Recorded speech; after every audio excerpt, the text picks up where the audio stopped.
1893ನೇ ವರ್ಷ. ಈ ವರ್ಷ 2 ಮಹಾಸಾಗರೋತ್ತರ ಪಯಣಗಳು ಜರುಗುತ್ತಿದ್ದವು. ಒಂದು ಭಾರತದಿಂದ ಪಶ್ಚಿಮಕ್ಕೆ, ಮತ್ತೊಂದು ಪಶ್ಚಿಮದಿಂದ ಭಾರತಕ್ಕೆ. ಸ್ವಾಮಿ ವಿವೇಕಾನಂದರು ಭಾರತದ ಸಂದೇಶವನ್ನು, ಆಧ್ಯಾತ್ಮ ಸಂದೇಶವನ್ನು ಕೇಳಿಸಲು ಪಶ್ಚಿಮ ಖಂಡಕ್ಕೆ ಪ್ರಯಾಣ ಮಾಡುತ್ತಿದ್ದರು ಮತ್ತು ಶ್ರೀ ಅರವಿಂದರು ಪಶ್ಚಿಮದಿಂದ ಭಾರತಕ್ಕೆ ಬರುತ್ತಿದ್ದರು, ಭಾರತವನ್ನು ತಾಮಸಿಕ ಜಾಡ್ಯದಿಂದ ಎಚ್ಚರಿಸಲು. 14 ವರ್ಷಗಳ ಇಂಗ್ಲೆಂಡ್ ವಾಸದ ನಂತರ ಶ್ರೀ ಅರವಿಂದರು 1893ನೇ ವರ್ಷದ ಮೊದಲಲ್ಲಿ ಮುಂಬಯಿಯ ಅಪೋಲೋ ಬಂದರಿನಲ್ಲಿ ಭಾರತ ಭೂಮಿಯನ್ನು ಸ್ಪರ್ಶಿಸಿದರು. ಆಗ ಭಾರತ ಮಾತೆಯು ಬೃಹತ್ ಶಾಂತಿಯಿಂದ ಅವರನ್ನು ಅಪ್ಪಿ ಸ್ವಾಗತಿಸಿದಳು. ತಮ್ಮ 5ನೆಯ ವರ್ಷದಲ್ಲಿ ಶ್ರೀ ಅರವಿಂದರು ಡಾರ್ಜಿಲಿಂಗ್ನ ಆಂಗ್ಲ ಕಾನ್ವೆಂಟ್ ಶಾಲೆಯೊಂದನ್ನು ಸೇರಿದರು. ನಂತರ 7 ವರ್ಷದವರಿದ್ದಾಗ ಅವರನ್ನು ಇಂಗ್ಲೆಂಡಿಗೆ ಕರೆದೊಯ್ಯಲಾಯಿತು. ಅವರ ತಂದೆ ಡಾಕ್ಟರ್ ಕೃಷ್ಣಧನ ಘೋಷ್, ತಾಯಿ ಸ್ವರ್ಣಲತಾ ದೇವಿ. ಮಗು ಅರವಿಂದರು ಇಂಗ್ಲೆಂಡಿಗೆ ಪ್ರಯಾಣ ಮಾಡಿದರು. 7ನೆಯ ವಯಸ್ಸಿನಲ್ಲಿಯೇ ಪರನಾಡಿನಲ್ಲಿ ನೆಲೆಸಿ ಶ್ರೀ ಅರವಿಂದರು ಮ್ಯಾಂಚೆಸ್ಟರ್, ಲಂಡನ್, ಕೇಂಬ್ರಿಡ್ಜ್ ನಗರಗಳಲ್ಲಿ ಅಭ್ಯಾಸ ಮಾಡಬೇಕಾಯಿತು. ಅಲ್ಲೆಲ್ಲ ಅವರು ಮೇಧಾವಿಯಾದ ತೀಕ್ಷ್ಣ ಬುದ್ಧಿಯ ವಿದ್ಯಾರ್ಥಿ ಎಂದು ಹೆಸರಾದರು. ಆದರೆ ಐಸಿಎಸ್ ಪರೀಕ್ಷೆಯಲ್ಲಿ ತೇರ್ಗಡೆಯಾಗುವಾಗ ಅವರು ಬೇಕೆಂತಲೇ ಕುದುರೆ ಸವಾರಿಯ ಪರೀಕ್ಷೆಗೆ ಹಾಜರಾಗದೆ ಆ ಪದವಿಗೆ ಅನರ್ಹರಾಗುವಂತೆ ನೋಡಿಕೊಂಡರು. ಆದರೆ ಭಾರತ ಮಾತೆಯ ಕರೆ, ಸೌಂದರ್ಯ ಶಾಲಿನಿಯಾದ ದಿವ್ಯ ಮಾತೆಯ ಕರೆ ಅದಮನೀಯವಾಗಿತ್ತು, ಅನುಲಂಘನೀಯವಾಗಿತ್ತು. ಇಂಗ್ಲೆಂಡನ್ನು ಬಿಡುವ ಮುಂಚೆ ಶ್ರೀ ಅರವಿಂದರು ಬರೆದದ್ದು ಹೀಗೆ: ನನ್ನನ್ನು ಕರೆದೇಳು ಆ ಸರಸ್ವತಿ ದೇವಿ, ನಂದನದ ಹೂಗಂಪು ತೀಡುತ್ತಿಹ ತೀರಗಳ, ಗಂಗೆ ದಕ್ಷಿಣ ಕೈದಿ ಸಾಗರವ ಸೇರುವೆಡೆ, ನಿತ್ಯ ಶಾಶ್ವತ ಹಿಮದ ಶಿಖರಗಳು ಮೆರೆಯುವೆಡೆ. ನನ್ನನ್ನು ಕರೆದಿಹಳು ಆ ಸರಸ್ವತಿ ದೇವಿ, ತನ್ನ ಅಮಲ ಕಮಲ ಸುರಲೋಕದಿಂದ. ಭಾರತಕ್ಕೆ ಬಂದ ನಂತರ ಶ್ರೀ ಅರವಿಂದರು ನೇರ ಬಡೋದೆಗೆ ತೆರಳಿ ಮಹಾರಾಜ ಸಯಾಜಿರಾವ್ ಗಾಯಕ್ವಾಡರು ನೇಮಿಸಿದ ಹುದ್ದೆಯನ್ನು ಸ್ವೀಕರಿಸಿದರು. ಅವರು ಮಹಾರಾಜರ ಕಾರ್ಯದರ್ಶಿಯಾಗಿ ಮಹಾರಾಜ ಕಾಲೇಜಿನಲ್ಲಿ ಆಂಗ್ಲ ಫ್ರೆಂಚ್ ಭಾಷೆಗಳ ಪ್ರಾಧ್ಯಾಪಕರಾಗಿ, ನಂತರ ಆ ಕಾಲೇಜಿನ ಉಪ ಪ್ರಾಂಶುಪಾಲರಾಗಿ, ಆಮೇಲೆ ಹಂಗಾಮಿ ಪ್ರಾಂಶುಪಾಲರಾಗಿ ಕೆಲಸ ಮಾಡಿದರು. ಈ ಅವಧಿಯಲ್ಲಿಯೇ ಅವರು ಕಲ್ಕತ್ತೆಯಲ್ಲಿ ಮೃಣಾಲಿನಿ ದೇವಿಯನ್ನು ಮದುವೆಯಾದರು. ಆದರೆ ಈ ಅವಧಿಯಲ್ಲಿಯೂ ಬಾಹ್ಯ ಚಟುವಟಿಕೆಗಳಿಂದ ಅವರ ಪ್ರಧಾನ ಕಾರ್ಯಗಳನ್ನು ಗುರುತಿಸುವುದು ಸುಲಭ ಸಾಧ್ಯವಾಗಿರಲಿಲ್ಲ. ಅವರು ಭಾರತದ ಆತ್ಮದೊಡನೆ, ಆಕೆಯ ಉಜ್ವಲ ಪರಂಪರೆಯೊಡನೆ ಸಂಧಿ ಮಾಡಿಕೊಂಡಿದ್ದರು. ಸೃಷ್ಟಿಯ ಹಾಗೂ ಮನುಕುಲದ ವಿಧಿಯ ಪರಮ ರಹಸ್ಯಗಳು ಇಲ್ಲೇ ಅಡಗಿವೆ ಎಂದು, ಈ ರಹಸ್ಯಗಳ ಪರಮ ಶೋಧನೆ ಇಲ್ಲಿಯೇ ಸಾಧ್ಯ, ಇಲ್ಲಿಯೇ ಆಗಬೇಕೆಂದು ಅವರು ಅರಿತಿದ್ದರು. ಶ್ರೀ ಅರವಿಂದರಿಗೆ ಭಾರತ ಮಾತೆ ಎಂದರೆ ಮಣ್ಣಿನ ತುಂಡು ತುಣುಕಾಗಿರಲಿಲ್ಲ. ಆಕೆ ಶಕ್ತಿ, ಅಧಿದೇವತೆಯಾಗಿದ್ದಳು. ಈಗ ಅವಳ ಬಂಧ ವಿಮೋಚನೆಯೇ ಅವರ ಆದ್ಯ ಕರ್ತವ್ಯವಾಯಿತು. ಅವರು ತೋರಿದ ದಾರಿಯನ್ನು ಅನುಸರಿಸುತ್ತಾ ಅವರ ಕೆಲ ನಂಬುಗೆಯ ಸಹಾಯಕ ಯೋಧರು ಭಾರತದಲ್ಲಿ ಅನೇಕ ಕಡೆ ಗುಪ್ತ ಸಮಿತಿಗಳನ್ನು ಸ್ಥಾಪಿಸಿದರು. ಈ ಕ್ರಾಂತಿಕಾರಿ ಸಂಘಗಳ ಸದಸ್ಯರು ಸ್ವಾತಂತ್ರ್ಯಕ್ಕಾಗಿ ಯಾವುದೇ ತ್ಯಾಗಕ್ಕೆ ಸಿದ್ಧರಾಗಿದ್ದರು. ರಾಷ್ಟ್ರದುದ್ದಕ್ಕೂ ರಾಜಕೀಯ ವಿಪ್ಲವಕ್ಕಾಗಿ ಭೂಮಿಕೆಯನ್ನು ಸಜ್ಜುಗೊಳಿಸುವುದೊಂದೇ ಅವರು ಕೈಗೊಂಡ ಕಾರ್ಯವಾಗಿರಲಿಲ್ಲ. ಈಶ್ವರನೊಂದಿಗೆ ಏಕತೆಯನ್ನು ಸಾಧಿಸಿಕೊಳ್ಳುವುದು ಅವರ ಸ್ಥಿರ ಸಂಕಲ್ಪವಾಗಿತ್ತು. ಒಮ್ಮೆ ಇಲ್ಲಿ ಕಾಶ್ಮೀರದಲ್ಲಿ ಶಂಕರಾಚಾರ್ಯರ ಬೆಟ್ಟದ ಮೇಲೆ ಶೂನ್ಯ ಅನಂತದ ಅನುಭೂತಿಯು ಅವರಿಗೆ ತಂತಾನೆ ಮೂಡಿಬಂತು. ಭಾರತದ ಜಾಗೃತಿ ವಿಮೋಚನೆಗಳೇ ಅವರ ಪ್ರಪ್ರಥಮ ಆಸಕ್ತಿ ಚಿಂತನೆಗಳಾಗಿದ್ದವು. ಭಾರತದಲ್ಲಿ, ವಿಶೇಷವಾಗಿ ಬಂಗಾಳದಲ್ಲಿ ತಲೆ ಎತ್ತುತ್ತಿದ್ದ ರಾಷ್ಟ್ರಾಭಿಮಾನದ ಪ್ರವೃತ್ತಿಗೆ ವಜ್ರಾಘಾತವನ್ನೆಸಗಲು ಸರ್ಕಾರ ಬಯಸಿತ್ತು. ಲಾರ್ಡ್ ಕರ್ಜನರು ಬಂಗಾಳ ವಿಭಜನೆಯಂತ ತಮ್ಮ ಕುಪ್ರಸಿದ್ಧ ಯೋಜನೆಯನ್ನು ಜಾಹೀರುಗೊಳಿಸಿದರು. ಕೂಡಲೇ ಜನತೆ ಅದನ್ನು ನಿಸ್ಸಂದಿಗ್ಧವಾಗಿ ಪ್ರತಿಭಟಿಸಿತು. ವಿರಾಟ ಸಭೆಯೊಂದರಲ್ಲಿ ರಾಜಾ ಸುಬೋಧ್ ಮಲಿಕರ ನೇತೃತ್ವದಲ್ಲಿ ದೇಶಭಕ್ತರು ಹಾಗೂ ಶಿಕ್ಷಣ ತಜ್ಞರು ರಾಷ್ಟ್ರೀಯ ವಿದ್ಯಾಲಯವನ್ನು ಸ್ಥಾಪಿಸುವ ನಿರ್ಧಾರ ಮಾಡಿದರು ಮತ್ತು ಅದರ ಮೇಲ್ವಿಚಾರಣೆ ವಹಿಸಿಕೊಳ್ಳಬೇಕೆಂದು ಶ್ರೀ ಅರವಿಂದರನ್ನು ಭಿನ್ನವಿಸಿಕೊಂಡರು. ತಮ್ಮ ಉಚ್ಛ್ರಾಯದ ಬಡೋದ ಸರ್ಕಾರದ ಸೇವೆಯನ್ನು ತೊರೆದು ಶ್ರೀ ಅರವಿಂದರು ಅತ್ಯಲ್ಪ ವೇತನದ ಹುದ್ದೆಯನ್ನು ಕೈಗೊಳ್ಳಲು ಕಲ್ಕತ್ತೆಗೆ ಬಂದರು. ಈ ಅತ್ಯಲ್ಪ ಸಂಬಳವು ಮುಂದೆ ಕರೆಗೆ ಹೋಯಿತೆನ್ನಬೇಕು. ಸುಪ್ರಸಿದ್ಧ ಸ್ವದೇಶ ಭಕ್ತರಾದ ಶ್ರೀ ಬಿಪಿನ್ ಚಂದ್ರ ಪಾಲರು ತಮ್ಮ ಒಂದೇ ಮಾತರಂ ಪತ್ರಿಕೆಯ ಪ್ರಕಾಶೋದ್ಯಮ ಸಾಹಸ ಕಾರ್ಯದಲ್ಲಿ ಸಹಕರಿಸಬೇಕೆಂದು ಶ್ರೀ ಅರವಿಂದರನ್ನು ಆಮಂತ್ರಿಸಿದರು. ಶ್ರೀ ಅರವಿಂದರು ಆ ಆಮಂತ್ರಣವನ್ನು ಅಂಗೀಕರಿಸಿದರು. ಅವರ ನಿರ್ದೇಶನದಲ್ಲಿ ಆ ಪತ್ರಿಕೆಯು ಬೇಗನೆ ಕ್ರಾಂತಿಯ ಕಹಳೆಯಾಯಿತು. ಅಸಹಕಾರ ಮತ್ತು ನಿಶಸ್ತ್ರ ಪ್ರತಿಭಟನೆಗಳನ್ನು ಹೆಚ್ಚಿಸುವುದರ ಮೂಲಕ ವಿದೇಶಿ ಸರ್ಕಾರದ ಆಡಳಿತವನ್ನು ಅಸಾಧ್ಯಗೊಳಿಸಬಹುದೆಂಬುದನ್ನು ಶ್ರೀ ಅರವಿಂದರು ಕಂಡುಕೊಂಡಿದ್ದರು. ಬ್ರಿಟಿಷ್ ವಾಣಿಜ್ಯ ಉದ್ಯಮಗಳ ಬಹಿಷ್ಕಾರ, ಸರ್ಕಾರಿ ಸಂಸ್ಥೆಗಳ ಬದಲಾಗಿ ರಾಷ್ಟ್ರೀಯ ಶಾಲೆ ವಿದ್ಯಾಲಯಗಳ ಸ್ಥಾಪನೆ, ನ್ಯಾಯ ಪಂಚಾಯಿತಿಗಳ ನಿರ್ಮಾಣ, ಸ್ವಯಂ ಸೇವಕ ದಳಗಳ ಸಂಘಟನೆ ಇವೇ ಅಸಹಕಾರ ಚಳುವಳಿಯ ಅಂಗಗಳಾದವು. ಇವುಗಳಲ್ಲಿ ಯಾವ ಚಟುವಟಿಕೆಯೂ ವಿಫಲವಾಗಲಿಲ್ಲ. ಅಂತಿಮ ವಿಜಯ ಈ ಸಾಧನೆಗಳಿಂದಲೇ ಲಭಿಸಿತು. ರಾಷ್ಟ್ರೀಯ ಪ್ರದರ್ಶಕರ ವಿರುದ್ಧ ಪೊಲೀಸ್ ದಳವು ಪಾಶವಿಯ ಅತ್ಯಾಚಾರವನ್ನೇ ಆರಂಭ ಮಾಡಿತು. ಒಂದೇ ಮಾತರಂ ಪತ್ರಿಕೆಯ ದ್ವಾರ ದೇಶದ್ರೋಹ ಬೋಧಿಸಿದ ಆಪಾದನೆಯ ಮೇಲೆ ಶ್ರೀ ಅರವಿಂದರನ್ನು ನ್ಯಾಯ ವಿಚಾರಣೆಗೆ ಗುರಿಪಡಿಸಲಾಯಿತು. ಆದರೆ ಸರ್ಕಾರದ ಈ ದುರಹಂಕಾರಿ ಕೃತ್ಯಗಳು ಜನತೆಯ ರೋಷಾಗ್ನಿಯನ್ನು ಪ್ರಜ್ವಲಿಸುವಂತೆ ಮಾಡಿದವು. ರಾಷ್ಟ್ರೀಯ ಭಾವ ಮತ್ತಷ್ಟು ಪ್ರಗಾಢವಾಯಿತು ಮತ್ತು ಒಂದೇ ಮಾತರಂ ಪತ್ರಿಕೆಯು ಮತ್ತಷ್ಟು ಲೋಕಪ್ರಿಯವಾಯಿತು.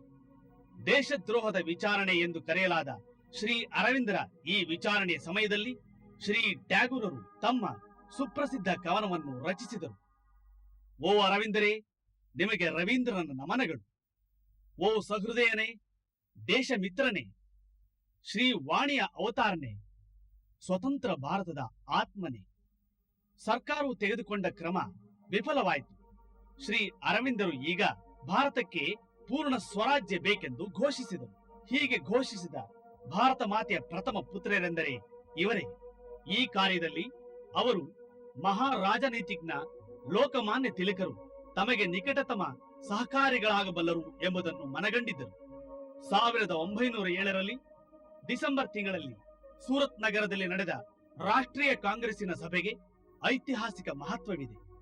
ಆ ಸಭೆಯಲ್ಲಿ ಅಂದಿನ ಭಾರತದ ಅಗ್ರಗಣ್ಯ ಮುಂದಾಳುಗಳೆಲ್ಲ ಸೇರಿದ್ದರು. ಆಗ ಶ್ರೀ ತಿಲಕ್ ಶ್ರೀ ಅರವಿಂದರ ನಾಯಕತ್ವವನ್ನು ಅನುಸರಿಸುತ್ತಿದ್ದ ರಾಷ್ಟ್ರವಾದಿಗಳು ಸೌಮ್ಯವಾದಿಗಳೊಡನೆ ಹೋರಾಡಿದರು. ರಾಷ್ಟ್ರವಾದಿಗಳು ಪ್ರತ್ಯೇಕವಾಗಿ ತಮ್ಮ ಸಭೆಯನ್ನು ನಡೆಸಿದರು. ಶ್ರೀ ಅರವಿಂದ ತಿಲಕರು ಜನತೆಯ ದೃಷ್ಟಿಯಲ್ಲಿ ಗೌರವದ ಶಿಖರಕ್ಕೆ ಏರಿದರು. ಇಡೀ ಭಾರತಕ್ಕೆ ಇವರೀರರ ಉದ್ದೇಶ ನಿಷ್ಠೆಯು ಮನವರಿಕೆಯಾಯಿತು. ಭಾರತದ ಯುವ ಜನತೆ ಶ್ರೀ ಅರವಿಂದರಿಂದ ಸಂಮೋಹಿತರಾದರು. ಅವರು ಹೋದಲ್ಲೆಲ್ಲ ಯಾವ ಭಾರತೀಯ ಮುಖಂಡನಿಗೂ ಹಿಂದೆಂದೂ ದೊರೆಯದಿದ್ದ ಸ್ವಾಗತ ಅವರಿಗೆ ದೊರೆಯಿತು. ಶ್ರೀ ಅರವಿಂದರ ಪ್ರತಿಭೆಯು ನಕ್ಷತ್ರದಂತೆ ದೇದೀಪ್ಯಮಾನವಾಯಿತು. ಕಲ್ಕತ್ತೆಯಲ್ಲಿ ಶ್ರೀ ಅರವಿಂದರ ಪಿತ್ರಾರ್ಜಿತ ಆಸ್ತಿಯಾದ ಮುರಾರಿ ಪುಕೂರ್ ತೋಟದಲ್ಲಿಯ ಕಾರ್ಯಕಾರಿ ತರುಣರ ಪ್ರಧಾನ ಕೇಂದ್ರದ ಮೇಲೆ ಸರ್ಕಾರ ಎರಗಿ ಬಂದು ದಾಳಿ ಮಾಡಿತು.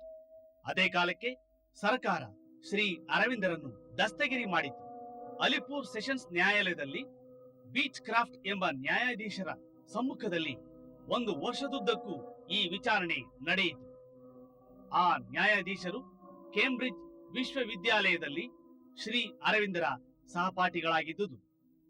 ಆ ಕಾಲದ ಪ್ರಸಿದ್ಧ ಪತ್ರಿಕೆಗಳು ದಿನ ದಿನವೂ ನಡೆಯುತ್ತಿದ್ದ ಈ ವಿಚಾರಣೆಯ ವರದಿಗಳಿಂದ ತುಂಬಿ ಹೋಗಿರುತ್ತಿದ್ದು. ಹೀಗೆ ಹೊರ ಜಗತ್ತು ಪೂರ್ಣ ಉದ್ರೇಕಗೊಂಡಿರುವಾಗ ಶ್ರೀ ಅರವಿಂದರು ದೂರದ ನಕ್ಷತ್ರದಂತೆ ನಿರ್ಲಿಪ್ತರಾಗಿರುತ್ತಿದ್ದರು.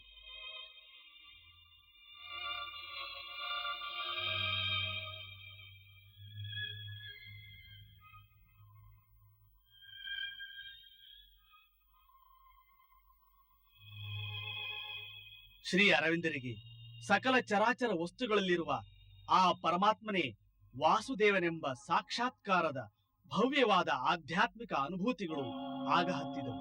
ಮುಂದೆ ದೇಶಬಂಧು ಚಿತ್ತರಂಜನ ದಾಸರೆಂದು ಹೆಸರಾದ ಆಗಿನ ಕಾಲದ ಪ್ರವರ್ಧಮಾನರಾಗುತ್ತಿದ್ದ ಬ್ಯಾರಿಸ್ಟರಲ್ಲಿ ಒಬ್ಬರಾದ ಶ್ರೀ CR ದಾಸರು ಶ್ರೀ ಅರವಿಂದರ ರಕ್ಷಣೆಯ ಭಾರ ಹೊತ್ತರು. ಶ್ರೀ ಚಿತ್ತರಂಜನರು ತಮ್ಮ ಉಪಸಂಹಾರ ಭಾಷಣದಲ್ಲಿ ಆಡಿದ ಸ್ಫೂರ್ತಿದಾಯಕ ವಚನಗಳು ಸುಪ್ರಸಿದ್ಧವಾಗಿವೆ. ನಿಮಗೆ ನನ್ನ ವಿಜ್ಞಾಪನೆ ಇದು. ಈ ವಿವಾದವೆಲ್ಲ ಮೌನದಲ್ಲಿ ಮುಳುಗಿ ಹೋದ ಬಹುಕಾಲದ ಮೇಲೂ ಈ ಪ್ರಕ್ಷುಬ್ಧ ವಾತಾವರಣ, ಈ ಚಳುವಳಿ ನಿಂತು ಹೋದ ಬಹುಕಾಲದ ಮೇಲೂ ಇವರನ್ನು ದೇಶಾಭಿಮಾನದ ದ್ರಷ್ಟಾರರೆಂದು, ರಾಷ್ಟ್ರೀಯತ್ವದ ಪ್ರವಾದಿ ಎಂದು, ಮಾನವ ಕೋಟಿಯ ಬಂಧುವೆಂದು ಪರಿಗಣಿಸಲಾಗುವುದು. ಇವರು ಮೃತರಾಗಿ ಹೋದ ಬಹುಕಾಲದ ಮೇಲೂ ಇವರ ನುಡಿಗಳು ಭರತಖಂಡದಲ್ಲಿ ಮಾತ್ರವೇ ಅಲ್ಲದೆ ಸಪ್ತ ಸಮುದ್ರಗಳಾಚೆ ಬಹುದೂರದ ದೇಶಗಳಲ್ಲೂ ಮೊಳಗುವುವು. ಆದ್ದರಿಂದ ಈ ವ್ಯಕ್ತಿ ಈ ನ್ಯಾಯಾಲಯದ ಮುಂದೆ ಮಾತ್ರ ನಿಂತು ನ್ಯಾಯ ನಿರೀಕ್ಷಣೆ ಮಾಡುತ್ತಿಲ್ಲ, ಇಡೀ ಇತಿಹಾಸದ ನ್ಯಾಯಾಲಯದ ಮುಂದೆ ನಿಂತಿದ್ದಾರೆ. ಶ್ರೀ ಅರವಿಂದರು ನಿರ್ದೋಷಿ ಎಂದು ಬಿಡುಗಡೆ ಹೊಂದಿದರು. ಜನತೆ, ಪತ್ರಿಕೆಗಳು ಅವರಿಗೆ ಅದ್ಧೂರಿಯ ಸ್ವಾಗತ ನೀಡಿದರು. ಅವರನ್ನು ಮಹಾಯೋಗಿ ಎಂದು, ಭಾರತದ ಶ್ರೇಷ್ಠ ನೇತಾರನೆಂದು ಸ್ವಾಗತಿಸಿದವು. ಒಂದೇ ಮಾತರಂ ಪತ್ರಿಕೆ ನಿಂತು ಹೋಗಿತ್ತು. ಈಗ ಶ್ರೀ ಅರವಿಂದರು ಇಂಗ್ಲಿಷ್ ಭಾಷೆಯಲ್ಲಿ ಕರ್ಮಯೋಗಿನ್ ಮತ್ತು ಬಂಗಾಲಿಯಲ್ಲಿ ಧರ್ಮ್ ಎಂಬ 2 ವಾರ ಪತ್ರಿಕೆಗಳನ್ನು ಆರಂಭಿಸಿದರು. ಆದರೆ ಅವರ ಹೆಚ್ಚುತ್ತಿದ್ದ ಜನಪ್ರಿಯತೆಯು ಭಾರತದ ಆಳರಸರಲ್ಲಿ ಅಸಮಾಧಾನವನ್ನುಂಟು ಮಾಡುತ್ತಲೇ ಇತ್ತು. ಶ್ರೀ ಅರವಿಂದರ ಹಿತಚಿಂತನೆಯಲ್ಲಿ ಕಾತರರಾಗಿದ್ದ ಅನೇಕರಲ್ಲಿ ಒಬ್ಬರಾಗಿದ್ದ ಭಗಿನಿ ನಿವೇದಿತಾ ಶ್ರೀ ಅರವಿಂದರಿಗೆ ಭಾರತವನ್ನು ಬಿಟ್ಟು ಹೋಗಲು ವಿನಂತಿಸಿಕೊಂಡರು. ಆದರೆ ಶ್ರೀ ಅರವಿಂದರು ಇದಾವುದಕ್ಕೂ ಸಮ್ಮತಿಸಲಿಲ್ಲ. ಆದರೆ ಒಂದು ದಿನ ಒಮ್ಮಿಂದೊಮ್ಮೆಲೆ ಶ್ರೀ ಅರವಿಂದರು ಚಂದ್ರನಗರಕ್ಕೆ ಹೋಗು ಎಂಬ ಅಂತರ್ವಾಣಿಯ ಆದೇಶವನ್ನು ಕೇಳಿದರು. ಈಗ ಅವರು ಈ ಅಂತರ್ವಾಣಿಯನ್ನೇ ಅನುಸರಿಸುತ್ತಿದ್ದರು. ಭಾರತದ ಬಂಧ ವಿಮೋಚನೆ ಸುನಿಶ್ಚಿತ ಎಂದು ಅವರ ಅಂತರ್ವಾಣಿ ಅವರಿಗೆ ಭರವಸೆ ನೀಡಿತು. ಅವರೀಗ ನವೀನ ಕ್ಷೇತ್ರಗಳಿಗೆ, ನವ್ಯ ವ್ಯವಹಾರಗಳಿಗೆ ಹೊರಳಬೇಕಾಗಿತ್ತು. ಮತ್ತೆ ಭಾರತವು ಸ್ವತಂತ್ರವಾದದ್ದು ಅವರ ಜನ್ಮದಿನವಾದ ಆಗಸ್ಟ್ 15ರಂದು. ಚಂದ್ರನಗರದಲ್ಲಿದ್ದಾಗ ಫ್ರೆಂಚ್ ವಸಾಹತಾಗಿದ್ದ ಪಾಂಡಿಚೇರಿಗೆ ಹೋಗಲು ಅವರಿಗೆ ಆದೇಶ ದೊರೆಯಿತು. ಅವರೀಗ ಮನುಕುಲದ ಭವಿತವ್ಯದ ಅಜ್ಞಾತ ಕ್ಷಿತಿಜಗಳನ್ನು ಪರಿಶೋಧಿಸುವ ಕಾರ್ಯಕ್ಕೆ ತಮ್ಮನ್ನು ತಾವೇ ನಿವೇದಿಸಿಕೊಳ್ಳಬೇಕಾಯಿತು. ಚಿತ್ ವಿಲಾಸದ ಕಾರ್ಯಕ್ಷೇತ್ರವೆಂದು ದೈವವು ಪಾಂಡಿಚೇರಿಯನ್ನು ಆರಿಸಿದಂತಿತ್ತು. 1910ನೇ ವರ್ಷದ ಏಪ್ರಿಲ್ ತಿಂಗಳ 4ರಂದು ಪಾಂಡಿಚೇರಿಯಲ್ಲಿ ಶ್ರೀ ಅರವಿಂದರನ್ನು ಅವರ ಅನುರಾಗಿಗಳು ಸ್ವಾಗತಿಸಿ ಶಂಕರ ಶೆಟ್ಟಿಯವರ ಮನೆಗೆ ಕರೆದೊಯ್ದರು. ಕಲ್ಕತ್ತೆಯನ್ನು ಬಿಟ್ಟು ಹೋದ ನಂತರ ಸರ್ಕಾರವು ಅವರು ಬರೆದಿದ್ದ ಲೇಖ ದೇಶದ್ರೋಹವೆಂದು ಆಪಾದಿಸಿ ಅವರನ್ನು ಬಂಧಿಸಲು ಆಜ್ಞಾಪತ್ರವನ್ನು ಹೊರಡಿಸಿತು. ಮುಂದೆ ಬ್ರಿಟನ್ನಿನ ಪ್ರಧಾನಿಯಾದ ರ್ಯಾಮ್ಸೆ ಮ್ಯಾಕ್ಡೊನಾಲ್ಡರು ಶ್ರೀ ಅರವಿಂದರನ್ನು ಕಲ್ಕತ್ತೆಯಲ್ಲಿ ಭೇಟಿಯಾಗಿದ್ದರು. ಅವರು ಶ್ರೀ ಅರವಿಂದರು ಶಾಶ್ವತದೊಡನೆ ಶಾಂತಿ ಸಂಧಾನ ಮಾಡಿಕೊಂಡಿದ್ದಾರೆಂದು ಪ್ರತಿಪಾದಿಸಿದರು. ಕಾರ್ಮಿಕ ಪಕ್ಷದ ಸಂಸ್ಥಾಪಕರಾದ ಕೀರ್ ಹ್ಯಾರಡಿಯವರು ಮ್ಯಾಕ್ಡೊನಾಲ್ಡರಿಗೆ ಬೆಂಬಲವಿತ್ತು ಶ್ರೀ ಅರವಿಂದರ ಬಂಧನಕ್ಕಾಗಿ ಹೊರಡಿಸಿದ ಸರ್ಕಾರಿ ಆಜ್ಞೆಯ ನೀತಿ ಜಾಣ್ಮೆಗಳನ್ನು ಆಕ್ಷೇಪಿಸಿದರು. ಫ್ರಾನ್ಸಿನ ಪ್ರಸಿದ್ಧ ಲೇಖಕರಾದ ರೋಮಾರೋಲಾ ಅವರು ಶ್ರೀ ಅರವಿಂದರನ್ನು ಅಂತಿಮ ಮಹರ್ಷಿ ಎಂದು ಕರೆದು ಏಷ್ಯಾ ಹಾಗೂ ಯುರೋಪ್ಗಳ ಪ್ರತಿಭೆಯ ಈವರೆಗಾದ ಸಿದ್ಧಿಯ ಸರ್ವಾಂಗೀಣ ಸಮನ್ವಯ ಎಂದು ಕರೆದರು. ಶ್ರೀ ಮಾತೆಯವರು ಫ್ರಾನ್ಸಿನಿಂದ ಬಂದು 1914ರಲ್ಲಿ ಪ್ರಥಮ ಸಲಕ್ಕೆ ಶ್ರೀ ಅರವಿಂದರನ್ನು ಭೇಟಿಯಾದರು. ಫ್ರಾನ್ಸಿನಲ್ಲಿ ಜನ್ಮ ತಾಳಿದ ಶ್ರೀ ಮಾತೆಯವರು ಪೃಥ್ವಿಯಲ್ಲಿ ತಮ್ಮ ದೈವಿ ಕಾರ್ಯದ ಬಗ್ಗೆ ಸದಾ ಜಾಗೃತರಾಗಿದ್ದರು. 1914ನೇ ವರ್ಷದ ಮಾರ್ಚ್ ತಿಂಗಳ 29ನೆಯ ದಿನ ಶ್ರೀ ಅರವಿಂದರ ಸಂದರ್ಶನವನ್ನು ಪಡೆದ ಶ್ರೀ ಮಾತೆಯವರು ತಮ್ಮ ಆಧ್ಯಾತ್ಮಿಕ ಅನುಸಂಧಾನದಲ್ಲಿ ತಮಗೆ ಮಾರ್ಗದರ್ಶಿಯಾಗಿದ್ದ ಪುರುಷ ಇವರೇ ಎಂದು ತಕ್ಷಣವೇ ಕಂಡುಕೊಂಡರು. ಶ್ರೀ ಅರವಿಂದರ ದರ್ಶನವಾದ ನಂತರ ಶ್ರೀ ಮಾತೆ ಹೀಗೆ ಬರೆದಿಟ್ಟರು: ಯಾರನ್ನು ನಾವು ನಿನ್ನೆ ನೋಡಿದೆವು ಅವರು ಪೃಥ್ವಿಯ ಮೇಲೆಯೇ ಇದ್ದಾರೆ. ಕತ್ತಲೆಯು ಬೆಳಕಾಗಿ ರೂಪಾಂತರವಾಗುವ ಸುದಿನವೊಂದು ಬರಲಿದೆ ಎಂಬುದಕ್ಕೆ ಇವರ ಸಾನ್ನಿಧ್ಯವೇ ಸಾಕ್ಷಿ. ಅದೇ 1914ನೇ ವರ್ಷ ಆರ್ಯ ಎಂಬ ಮಾಸ ಪತ್ರಿಕೆಯನ್ನು ಆರಂಭಿಸಿದರು. ಭಗವಾನರ ಅನೇಕ ಪ್ರಮುಖ ಗ್ರಂಥಗಳು ಮೊದಲು ಧಾರಾವಾಹಿಯಾಗಿ ಪ್ರಕಟವಾದದ್ದು ಈ ಆರ್ಯ ಪತ್ರಿಕೆಯಲ್ಲಿ. ಶ್ರೀ ಅರವಿಂದರ ಸಾವಿತ್ರಿಯು ಇಡೀ ಆಂಗ್ಲ ಭಾಷೆಯಲ್ಲಿ ಅತ್ಯಂತ ದೀರ್ಘವಾದ ಕಾವ್ಯ. ಅದು ಆಂಗ್ಲ ಭಾಷೆಯಲ್ಲಿ ಮಹೋನ್ನತ ಕಾವ್ಯವೆಂದು, ಪರಿಪೂರ್ಣವಾದ ವಿಶ್ವ ಕಾವ್ಯವೆಂದು ಪಾಶ್ಚಾತ್ಯ ವಿಮರ್ಶಕರು ಹೇಳಿದ್ದಾರೆ. ಸಾವಿತ್ರಿಯಲ್ಲಿ ಶ್ರೀ ಅರವಿಂದರು ಮನುಕುಲದ ಅರಳುತ್ತಿರುವ ಭವಿಷ್ಯತ್ತನ್ನೇ ತೆರೆದು ತೋರಿದ್ದಾರೆ. ಮಹಾಭಾರತದ ಕಥೆಯಂತೆ ಸತ್ಯವಾನನ ಮೃತ್ಯುವನ್ನು ಸಾವಿತ್ರಿಯು ತನ್ನ ಪ್ರಗಾಢ ಹಾಗೂ ಪರಿಶುದ್ಧ ಪ್ರೇಮದಿಂದ ಸೋಲಿಸಿದಳು. ಒಂದು ದಿನ ಮಾನವ ಜೀವನದಲ್ಲಿ ದಿವ್ಯ ಪ್ರೇಮದ ಆಗಮನವಾಗಿ ಅದರ ವಿಜಯವು ಮರಣದಲ್ಲಿ ಅಡಕವಾದ ಎಲ್ಲ ಮಾನವೀಯ ವ್ಯಥೆ ವೇದನೆಗಳನ್ನು ಅಳಿಸಿ ಹಾಕುವುದು. 1920 ಏಪ್ರಿಲ್ ತಿಂಗಳ 24ನೇ ದಿನ ಶ್ರೀ ಮಾತೆ ಪಾಂಡಿಚೇರಿಗೆ ಮರಳಿ ಬಂದರು.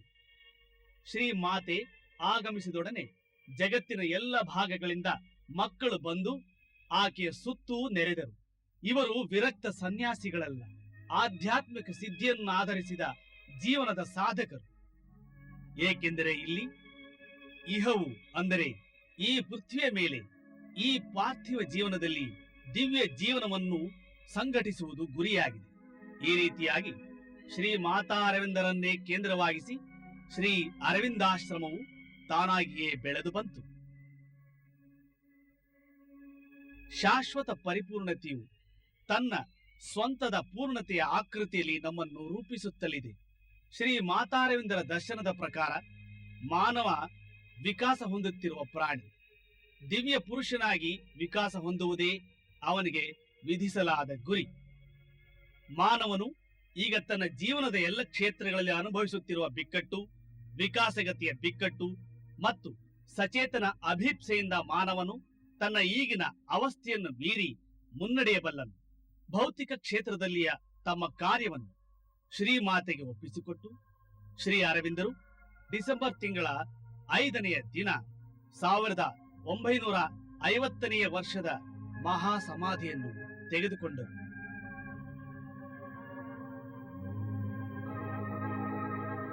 ನಾಲ್ಕು ದಿನ 96 ಗಂಟೆಗಳುದ್ದಕ್ಕೂ ತಾವು ಇಳಿಸಿ ತಂದ ಜ್ಯೋತಿಯಿಂದ ಶ್ರೀ ಅರವಿಂದರ ದೇಹ ಉಜ್ವಲವಾಗಿ ಹೊಳೆಯುತ್ತಿತ್ತು. ಉನ್ನತ ಪರ್ವತ ಶಿಖರದಿಂದ ಇಳಿದು ಬರುತ್ತಾ ನದಿಯು ಮೊದಲು ಪೃಥ್ವಿಯ ಮೇಲೆ ಬೀಳುವಾಗ ಪೃಥ್ವಿಯಲ್ಲಿ ಹಾಹಾಕಾರವೆಸಗೀತು. ಆದರೆ ನಂತರ ಮೈಲು ಮೈಲುಗಟ್ಟಲೆ ಅದು ಪೃಥ್ವಿಯನ್ನು ಸಸ್ಯ ಶ್ಯಾಮಲೆಯನ್ನಾಗಿ ಮಾಡುವುದು ಮತ್ತು ಆಕೆಯ ಮಕ್ಕಳನ್ನು ಜೀವನಾಡಿಯಿಂದ ಸ್ಪಂದಿಸುವಂತೆ ಮಾಡುವುದು. ಸಾಂಕೇತಿಕವಾಗಿ ಶ್ರೀ ಅರವಿಂದರ ದೇಹತ್ಯಾಗವು ಸೂಚಿಸುವುದೇನೆಂದರೆ ಅವರು ತಮ್ಮ ಯುಕ್ತಿಯುತ ಯಜ್ಞರೂಪಿ ಮಹಾನ್ ತ್ಯಾಗದ ಮೂಲಕ ಮಾನವನ ಭವಿಷ್ಯದ ಅರುಣೋದಯವನ್ನು ಕರೆತರುವ ಆ ಅತಿಮಾನಸ ಜ್ಯೋತಿ ಪೃಥ್ವಿಯಲ್ಲಿ ಹರಿದು ಬರುವುದನ್ನು ಸುಗಮಗೊಳಿಸಿದರು. ಡಿಸೆಂಬರ್ ತಿಂಗಳ 9ನೇ ದಿನ ಆ ದೇಹಕ್ಕೆ ಸಮಾಧಿಯನ್ನು ಮಾಡಲಾಯಿತು. ಅದರ ಮೇಲೆ ಪ್ರಭುವಿನ ದೇಹದ ಗರ್ಭಿತಾರ್ಥವನ್ನು ವಿವರಿಸುವ ಶ್ರೀ ಮಾತೆಯವರ ಸ್ಮಾರಕ ಲೇಖನ ಇದೆ. ಇದರ ಭಾವವನ್ನು ಪದ್ಮಶ್ರೀ ಕವಿವರ ಶ್ರೀ ದ.ರಾ. ಬೇಂದ್ರೆಯವರು ತಮ್ಮ ಕಾವ್ಯವಾಣಿಯಲ್ಲಿ ಹೀಗೆ ಬಿಂಬಿಸಿದ್ದಾರೆ.